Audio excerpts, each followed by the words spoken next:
ሁላችሁም ኦርቶዶክሳውያን ይህን ቪዲዮ ይህንን ትምህርት ልትከታተሉ ይገባል። ብዙ ነገር የምታገኙበት ብዙ ነገር የምትማሩበት ቪዲዮ ነው። በጥሞና በተረጋጋ መንፈስ ሆናችሁ አዳምጡ። ለወዳጅ ለጓደኛ ሼር አድርጉ። ወደ ቪዲዮ በቀጥታ እንሄዳለን።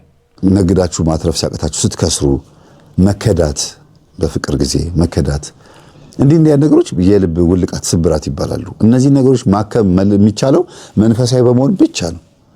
እግዚአብሔርን በመከተል ብቻ ነው። ዓለማዊ ሆኖ በሱስ ውስጥ በመጠጥ ውስጥ በተለያዩ ነገሮች በመደበቅ አይደለም ይሄ ነገር ማከም የሚቻለው። ለምሳሌ በጣም የከፋው ሰው ሄድና ባንጎኒ ተደግፎ እስኪ አንድ እስኪ ቢራ አምጪ እስኪ እንትኑ ቮድካውን አምጪ እያለ ትው ያደርገዋል። ለጊዜው አይምሮ ድንዝዝ ይላል። እቤት ገብቶ ለሽ ይላል። ከዛ ጠዋት ሲነሳ ሃንጎቨር አለበት። ፊቱን ታጥቦም ብሎ እስከ 4 ሰዓት ድረስ ድንዝዝ ይላል። እንደገና 7 ሰዓት አካባቢ ሀዘን ትዝ ይለዋል። እጭልና ደግሞ ያ የሚያበሳጨው ነገር ደግሞ ለማጥፋት እንደገና ወደ ሄዶ መጠጥ ቤት ይገባል። በየቀኑ ያን ሀዘን ለመሸሽ ነው። ስለዚህ በፍጹም ህሊናችሁን መሸወድ አንችልም። ህሊና ሁልጊዜ ወቀሳውን ይቀጥላል። ልቦናችንም የሚነግረን ነገር ሁልጊዜ እንሰማዋለን። ይሄኛው ጆሮ ሳይሆን የሚሰማው ሌላኛው ማንነታችን፣ ሌላኛው በውስጥ ያለው የነፍሳችን ጆሮ ነው የሚሰማው። ከዚህ ለመላቀቅ የነፍሳችን ጭቅጭቅ ለመላቀቅ ንስሐ መግባት፣ ሰው ከጭንቀት ከሚገላገልባቸው ነገሮች ውስጥ አንዱ ንስሐ መግባት ነው። ከጭንቀት ለመገላገል የመጀመሪያው መንገድ ማለት ነው ንስሐ። ለምን ኃጢአትን ተሸክሞ መሄድ በራሱ ጭንቀት ነው፣ ክብደት ነው በራሱ ነው እኮ ምን ይላል። ንስሐችን ተናዘን ስንመጣ ደስ ይላል። በቃ አሁን እግዚአብሔር ምህረት አድርጎልኛል፣ እንደዚህቹ ንስሐ እንደገባሁኝ ስጋው ደግሞ እንደተቀበልኩኝ ወስድ ባረገኝ የምንለው ነው ጊዜ አለ። ነገ ሲነጋ ምን አረግ ይሆን እግዚአብሔር ምን አረግ ያሳዝነው ይሆን አለ ምንለው። እና ቀጣዩ ደግሞ ሌላ ጭንቀታችን ደግሞ ሲጋራ ሱስ ያለበት ሲጋራውን ሲያየው፣ ዝሙት ሱስ ያለበት የሴትን የወንድን ምናምን ያንን ምናምን ሲያዩ፣ ባይነ ሌላቸው ትዝ ይላቸው። ምግብም ከሆነ ምግብ፣ በጾም ውስጥ ስጋ ከሆነ እንደዛው፣ ወይም ደግሞ ሐሜትም ከሆነ ያ ንስሐ የገባችሁበት ጉዳይ በእናንተ ዙሪያ ሲያንዣብብ ሌላ ጭንቀትም። ስለዚህ መለማመድ ያለባችሁ ያን ነገር ላለማድረግ ከዛ ነገር በመራቅ ብቻ ሳይሆን ያን ነገር ምንድነው ብሎ በማወቅም ጭምር ነው። ከጭንቀት ለመገላገል ሁለተኛው መንገድ ምንድነው? ዕውቀት ነው።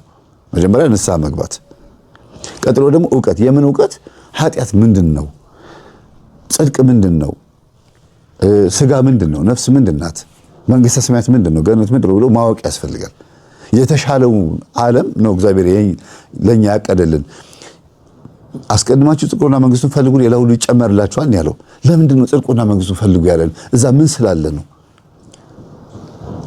መንግስተ ሰማያት ቀርባለችና ንስሐ ግቡ፣ አስቀድማችሁ ጽድቁና መንግስቱን ፈልጉ። መንግስት የተባለው ምንድነው? ጽድቅ፣ እውነት ነው። የትኛው እውነት ወደ የትኛው መንግስት ነው የሚያደርሰው? ይሄን በደንብ አድርገን ስናውቅ የዚህ ዓለም ነገር ከንቱ መሆኑ ይታየናል። ለቁመተ ስጋ ያክል ብቻ እንበላለን፣ ዝም ብሎ ከሰው ጋር ለመኖር ያክል ብቻ። ከዛ በኋላስ ሰው ላለማስቀየም ጥረት ታደርጋላችሁ። ሐሜት ሲያሙ ከሐሜቱ ዞሩ ትላላችሁ አይደለ? እንዲያውም ምን ሲያማ ሰው ሲያማ ለኔ ብለህ ስማ እንደሚባለው ማለት ነው። አዎ እስቲ ልቦና ይስጣቸው ምናምን ብላችሁ ሰም አይደለ? በቃ እንደዚህ እልፍ የሆነ መጥፎ ነገር ስለ እኔን አይመጥነኝም ብላችሁ ቶሎ እጥፍ ማለት። ከመጀመሪያው ጀምሮ ማለማመድ። እኔ አሁን እንዲያ ነገር ከልጅነት ጀምሮ እለማመድ ነበረ፣ ፈጽሞ ባልሆነ አሁን ግን ቢራ ይዘው ጓደኞቼ ሲጨዋወቱ ምን ሲሉ እኔ ምሪንዳ ይዤ ነበር የምቀመጠው። ማለት ራሴን በዚህ ነገር ውስጥ አምጥቼዋለሁ በግድ ሰንበት ተማሪ ስለሆንኩኝ መንፈሳዊ መሆን ስለምፈልግ። ከበፊት ጀምሮም ደግሞ እናቴ የቁርባን ህይወት ስላስተማረችኝ በቃ እንትኑ ቅዱስ ቁርባን እየተቀበልኩኝማ ይሄን መብላት የለብኝም ይሄን ማድረግ የለብኝም የሚል አይነት ነገር አለማመጀው። ከዛ አዳብት አደረገኝ ውስጤ። አሁን የፈለገ ቢሆን መጠጥ ወደ እኔ መጥቶ አያውቅም። መጠጥ የሚባል ነገር ቀምሼ አላውቅም፣ የአልኮል መጠጥ ማለት ነው። ከዛ ሽታው ራሱ ያስጠላኛል። አያችሁ፣ አንድ ነገር ስትጠሉት ከሩቁ እንድትሸሹት ሊያደርግ የሚችል ነገር አብሮን የሚመጣላችሁ ፍላጎት ከሌለ አብሮ ከዛ ጋር እንድትሉት ያደርጋል። ቡና የሚጠጡ ሰዎችን አስተውሉ እስቲ። ቡና በጣም በቀን 3-4 ይጠጡ የነበሩ ሰዎች ማለት በማፍላት ነው ብላችሁ ስኒ ቢቆጠር 9-10 ስኒ ይሆናል ብዛቱ ማለት ነው።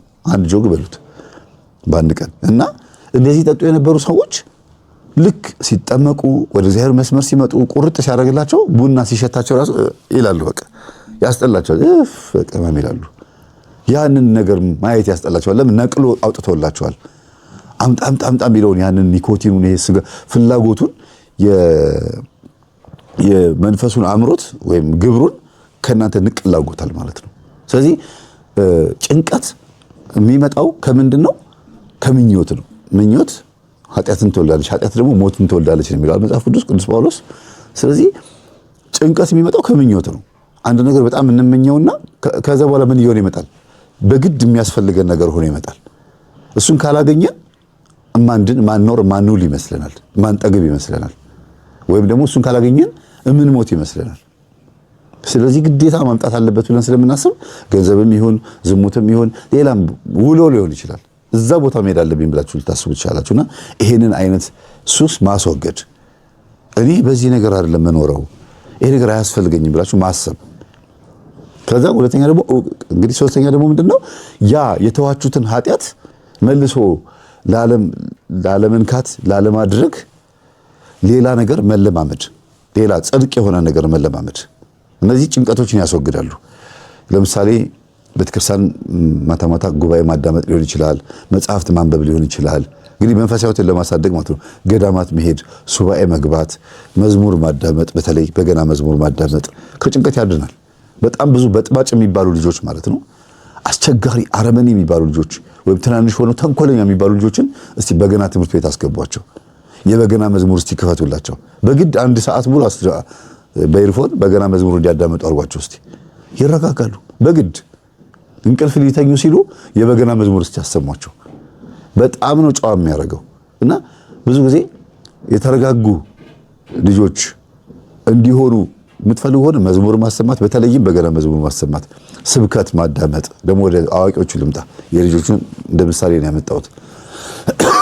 ስብከት ማዳመጥ፣ ልብን የሚያረሰርስ ስብከት መርጣችሁ ማንኛውም መምህር ሊሆን ይችላል፣ የቤተ ክርስቲያን አጣርታችሁ ማዳመጥ። ከዚህ ደግሞ ጎን ለጎን ደግሞ ጸበል መጠመቅ፣ መልክአ ዑራኤል መጸለይ። ቅዱስ ዑራኤል ጭንቅላት ላይ ስለሆነ የሚሰራው ማለት ነው። የእውቀት መልአክና የአእምሮ ስፔሻሊስት ስለሆነ እሱን መጸለይ። ከዛ ደግሞ ስጋ ወደሙን መቀበል። እነዚህ ነገሮች ከጭንቀት ያድናሉ። ሙሉ በሙሉ ቤተሰብ የአማኑኤል ኪኒን የሚውጡ ቤተሰቦች ያሏቸው አሉ። በቅርብ ጊዜ ደብዳቤ ራሱ ተጽፎልኛል። የአማኑኤል ኪኒን ማለት የጭንቀት መድኃኒት ማለት ነው። ሙሉ ቤተሰብ ከነዘር ማንዘራቸው በአጠቃላይ ማለት ነው። ይሄ ሁሉ ነገር ያመጣው በዘር የሚመጣ መንፈስ ነው። ከሚያዩት ነገር ብቻ ሳይሆን ከዘር በሚመጣ መንፈስ ነው። አንዲት ማቃት ልጅ አለች። በቤተሰባችን የአእምሮ ችግር ያለባቸው አይደሉም፣ እኔ ብቻ ነኝ ጭንቀት ያለብኝና ሲሄድ የአማኑኤል ኪኒን የጭንቀት መድኃኒት መውሰድ አለብሽ ተባልኳለች። አይ ቆይ እስቲ ይሄ ነገር ከሆነ ሰው ነው የመጣብኛለች እና ፍቅረኛዋ ጋር ሄደች። ተጣልተዋለች እኮ ሄደችና ይቅርታ የመጣሁት ልታረቅ ልልህ አይደለም ግን ልጠይቅህ ነው፣ እስቲ እባክህ እንደው እርዳኝ አለችው። ምንድነው አላት። ጓደኛ ይዟል ከፍቅረኛ ጋር ሲያገኝ ይሁን ችግር የለውም እኔ ልጠይቅ ነው የመጣው አለችው። እና ከፍቅረኛው ጋር ሆኖ ነው የመጣችው። በእናንተ ቤተሰብ የአእምሮ እድገት ዝግመት ወይም ደግሞ የመንፈስ ጭንቀት ምናምን እንደ የአማኑኤል ኪኒን የሚውጡ ምናምን ሰዎች አሉ ምናምን አለችው። ምን ነው ለምን ጠየቅሽኝ አላት። አይ እንዲሁ በቃ ዝም ብዬ ስጾም ስጸልይ ስሰግድ አንዳንድ ነገሮች ታውቀውኝ ነው። እንደገና ደግሞ ታምሜ ራሴን የጭንቀት መድኃኒት መዋጥ አለብሽ፣ አማኑኤል ኪኒን መውሰድ አለብሽ ተባልኩኝና ድንገት ከእናንተ ቤተሰብ ወደ እኔ የመጣ መንፈስ ይኖራል።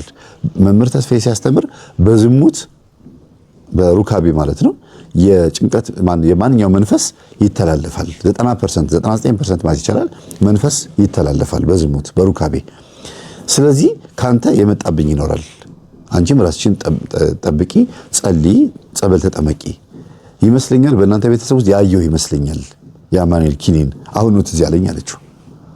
ከዛ ደነገጠ ልጁ። አዎ እኔም እኮ ወስዳለሁ፣ ወንድሜም ይወስዳል፣ እህቴም ትወስዳለች አላለም። በቤተሰቧ በእሷ ቤተሰብ ምንም የለም፣ ግን ድንገት ይሄ መጣባት። ከየት መጣብሽ ሁሉ ተብላ ነበረ። አያችሁ በዝሙት ነው ያለፈባት። ከዛ ልጅቷ ማብሪያ የነበረችው ልጅ ሁሉ ደንግጣ አለች ይሄን የሚኖርብኛል አለች።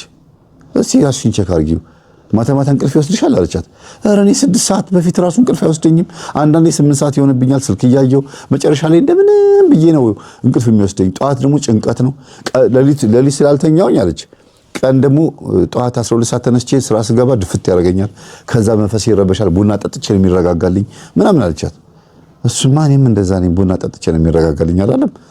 ከዛ ደነገጠች። ይቺ ፍቅረኛዋ አዲሷ ፍቅረኛው ማለት ነው። ወይኔ በቃ እሺ እኔ ከሷ ጋር ነው መሆን የምፈልገው ይቅርታ እሺ በቃ አንተም ተጠመቅ እኔ ማናልሽው መምህሩ ምናምን አለቻት መምህር ተስፋዬ ይኸው ቲክቶክ ላይ ከዛ አንተም ተጠመቅ ብላ ፍቅረኛዋን ከዚህ አይነት በሽታ ያዳነች ሴት አለች የቀደመ ፍቅረኛዋን በጣም በሚገርም አይነት መልኩ ከእንቅልፍ ጋር በተገናኘ ደግሞ ሌላም እንደዚሁ ሌላም የሆነ ብሔሩን መናገሩ አስፈላጊ አይደለም ከዛ ብሔር ክርስቲያን መገኘቱ ገርሞኝ ነው በጣም ደስ ስላለኝ ነውና እና ልጁ የመንፈስ ጭንቀት አለበት እና ጸበል ቦታ ላይ የተገናኘ ነው እንዴት እዚህ መምህር ተስፋዬ ትምህርትን አዳምጣለሁ ማለኝና እንዴት መጣህ እዚህ ምን ሆነህ ነው ስለው ትንሽ መንፈስ ጭንቀት አለብኝና ያማኑኤል ኪኒን ወስዳለሁ አሁን መጠመቅ ሲጀምር ኪኒኑ አስጠላኝ አለኝ ከዛ እንዴት አልኩት በቃ በቤተሰባችን እንደዚህ ነን አለ ልክ እኔ ብቻ መጠመቅ ሲጀምር ኪኒኑ ሳየው በቃ አልፈልግም ብዬ በጸበሉ ስል አሁን ጭንቀት የሚባል ነገር የለም ግን ኪኒኑን ዋጥ እያሉ ያስገድዱኛል አለ የሆነ ቀን ተነስቶ እብድ ትሆናል ይሉኛል መንፈሱ ነው አይደል እንደዚህ ቢለኛል አዎ አልኩት እና ቤተሰቦቹ ጋር ሄዶ እኔ ከመንፈስ ጭንቀት ተገላግያለሁ ተጠመቁ አላቸው ሙሉ ቤተሰብ ተጠምቆ ነው ሄዳ ነው ዛር ነው ቤት ውስጥ ይመለክ ነበር ኢቭን እነሱ ዛር ነው አይሉትም የቤተሰብ አምላክ ነው የሚሉት የሌላ የሆነ ብሔር መናገሩ አስፈላጊ ስላልሆነ ነው እና እንደ አምላክ ነው የሚያዩት መንፈሱን ስሙ ራሱ ለየት ያለ የዛር መንፈስ ነው በቤተሰባቸው በደንብ የሚመለክ መንፈስ ነው ልክ ሁሉም ሲጠመቁ የመጨረሻዋ ትንሿ እህታቸውን ወሰደባቸው ሞተች ማለት ነው እሷን እንዲህ ያረገ እየጣለ ምን በቃ አሷ መቋቋም አቅቷት ወሰዳትና ቀድሞውንም እናቷ ትንሿ ልጃቸው እህታቸው ስላችሁ ምንድነው እህት ሳትሆን የወንድም ልጅ ናት እና እንደ እህት አድርገው ነው የሚያሳድጓትና እናቷ የልጅቷ እናት ችግር አለባት ጠንቋይ ቤት ተወስዳት ነበርና እነሱ ሲጠመቁ እሷ ደግሞ ልጅቷን ሌላ ቦታ ተወስዳት ነበር በእሷ ምክንያት ነው እንደዚህ ሆነች ነው የሚሉት ዞሮ መናገር የፈለኩት ምንድነው ይድናል የጭንቀት መንፈስ ይድናል የአይምሮ ችግር ይድናል የሚጥል በሽታ ሲጀር ኤፒሌፕሲ ምናምን የምትሉት ይሄ ምናምን እንደዚህ የሚባሉ በሙሉ ይድናል ግን መጀመሪያ ይሄ መንፈስ ዛር መሆኑ ማመን ነው ብዙዎቹ ይሄ ዛር አይደለም ይሄ እንደዚህ በህክምና የሚድን በመድኃኒት የሚድን ነው ሪትሪት አድርጌው ከዚህ ነገር ድኛለሁ ይላሉ እሰይ እንኳን ዳናችሁ ጥሩ ነው ግን ሰይጣን ብልጥ ነው እናንተ ወደ ህክምና ወደ ትሪትመንት ስትሄዱ ኦኬ በዚህ በኩል የምትሄድ ከሆነ ችግር የለውም ግብሬን እቀይራለሁ ብሎ በመድኃኒቱ እንደዳንሽ አድርጎ ያሳይሻል ለምን ጸበል እንዳትሄጂበት ነው ጸበል ከሄድሽ በጸበል ዳንኩት ካልሽ መንፈሱ ይያዛላ ተጋለጥኩ ይላል ስለዚህ እሱ ያለው አማራጭ ምንድነው በመድኃኒት ዳንኩኝ እንድትይ ነው የሚፈልገው እንጂ አብዛኞቹ የሚጥል በሽታ ችግር ያለባቸው ሰዎች የመንፈስ ነው 90% ጭንቀት አለባቸው ይሄንን እንዳነሳ ምክንያት የሆነ ምንድነው በጣም ትጨነቅ ነበር እቺ ሴትዮ ሁሉ ጊዜ በጣም ነበር የሚጨንቃት አይምሮዋ በጣም ይረበሽ ነበር ሰዎቹም በሙሉ ወጌሻ የሚታከሙት ሰዎች ከሸኘቻቸው በኋላ ማታ በጣም ነበር የሚያማት ትጨነቅ ነበር ለዚህ ነው አቡነ ዘራብሩክ እዛ ደብረ ገሊላ ልደታ ማርያም ወስደው በጸበላቸው ይፈወሷት እንደምታዩት ማለት ነው እና እግዚአብሔር አምላካችን እንኳንም እህታችንን ከጭንቀትም ፈወሷት ከዚህ ነገር ተፈውሳ ሰላማዊ ሆና ይሄን ስራ መስራት መጀመሯ ራሱ በጣም ይገርማል ይሄን ስራ ስትሰራ ደስተኛ ሆና ጥሩ አስራት በኩራት እያወጣች ነው እየሰራች ያለችው አሁን ከፈቀደች ራሷ በኮሜንት ጽፍላችኋለች እኔም ፒን አደርግላችኋለሁ ግን ከምን አንፃር እንደሆነ አላውቅም ስራው ምን እንደሆነ አትንገርብኝ ወይም ደግሞ ምን እንደምሰራ እንዲታወቅ አልፈልግም ነው ያለችው አሁን ትልቁ የላ ጭንቀቷ ደግሞ ምንድነው ትዳር ነው ልጅ ወልድ ይሆን ነው የሚለውና አትጨነቂ እህታችን ጭንቀትን የሚያቀል ሸክማችንን የሚያራግፍ ኢየሱስ ክርስቶስን በአንገትሽ በመስቀል እንዲሁም በቅዱስ ቁርባኑ ተቀበለሽ ይያለ መጨነቅ የለብሽም ነው ማለት ነው ሌላ ትልቁ ነገር ከእህታችን የተማርኩት ነገር ምንድነው ቶሎ መመለስን ቶሎ መቁረጥን ቶሎ ወደ ውሳኔ መምጣትን በጣም ትልቁ ትምህርት ከእህታችን የተማርኩት ነኝ ብዙ ወንድሞች እና እህቶች አስተምሬያለሁ በጣም ያለምጣሉ በቃ እሺ በሚቀጥል ትምህርት አዳመጣች በጊዜ ስራ ሆኖብኝ እኮ በቃ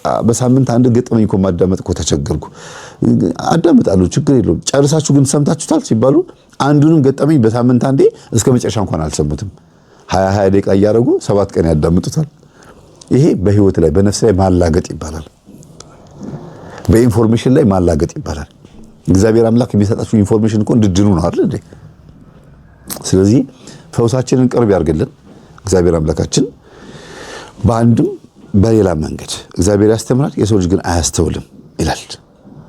ስለዚህ የልባችንን የአእምሯችንና የህሊናችን ወጌሻ የሆነው ኢየሱስ ክርስቶስ በእኛ ላይ ይንገስ። አሜን።